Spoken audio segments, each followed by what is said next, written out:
Top quality और consistent performance के लिए सिर्फ सिल्वर पंप नाम याद रखना।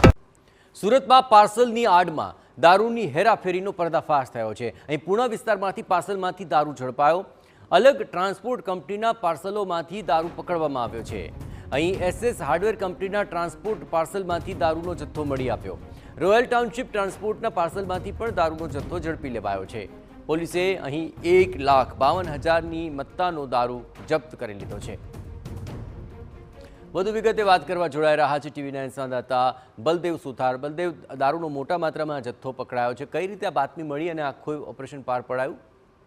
મહત્વની વસ્તુ એ છે કે જે બુટલેગરો છે તે શહેરની અંદર મોટા પ્રમાણમાં દારૂ સપ્લાય કરવા માટે અવનવી કિમીઓ છે તે અપનાવતા હોય છે। કારણ કે પોલીસની જે રીતે તપાસ હોય છે, પોલીસથી છૂપવા માટે અવનવી રીતે જે સપ્લાય છે દારૂ કરવામાં આવતો હોય છે, તે રીતે જ પૂર્ણા વિસ્તારની અંદર જે પાર્સલની આડની અંદર, કારણ કે પૂર્ણા વિસ્તારની અંદર મોટા પ્રમાણમાં જે પાર્સલના જે ગોડાઉનો આવેલા છે, જેથી ત્યાં પોલીસને કોઈ શક ન જાય તે આધારે, એટલે કે કાપડના જે પાર્સલ હોય છે, પાર્સલની આડની અંદર મોટા પ્રમાણમાં દારૂ જે છુપાવવામાં આવ્યો હતો અને ત્યારે સુરતની અંદર લાવવામાં આવી રહ્યો હતો, તે રીતે પૂર્ણા પોલીસને ખાનગી રાહે માહિતી મળી હતી કે કેટલાક ટેમ્પોની અંદર જે ટ્રાન્સફરની અંદર જે દારૂ છે તે લાવવામાં આવી રહ્યું છે। તે આધારે જે SM હાર્ડવેર નામની કંપનીના ટ્રાન્સપોર્ટના ગોડાઉનની અંદર જે તપાસ કરતા પોલીસને મોટા પ્રમાણમાં, એટલે કહી શકાય છે કે 1.52 લાખનો વિદેશી દારૂનો જે જથ્થો મળી આવ્યો હતો અને જેના આધારે હાલમાં તો પોલીસે આ બાબતે ગુનો નોંધી અને તમામ જે મુદ્દામાલ છે તે કબજે કર્યો છે અને વધુ તપાસ હાથ ધરી છે કે આ મુદ્દામાલ દારૂ ક્યાંથી લાવવામાં આવી રહ્યો હતો અને ક્યાં મોકલવામાં આવવાનો હતો।